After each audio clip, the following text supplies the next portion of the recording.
This is Derek Hazelwood again, and we appreciate you tuning in to our Mythbusters episodes. Here's the next one.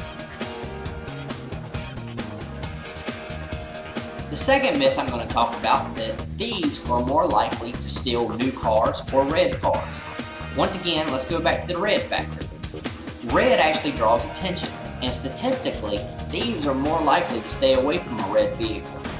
The second part of that, thieves are more likely to steal new vehicles. This is actually very untrue.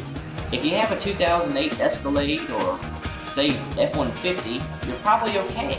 The things that thieves steal are actually a little bit older because they're easier to break into.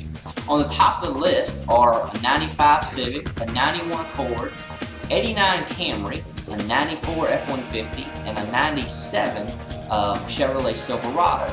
So those are the ones that they statistically steal more. Well, I hope that myth cleared up a little something for you.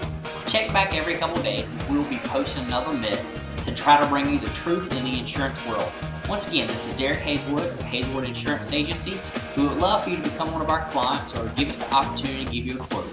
Our number is 434-447-3663 or 447-5800. Thanks. Have a great day.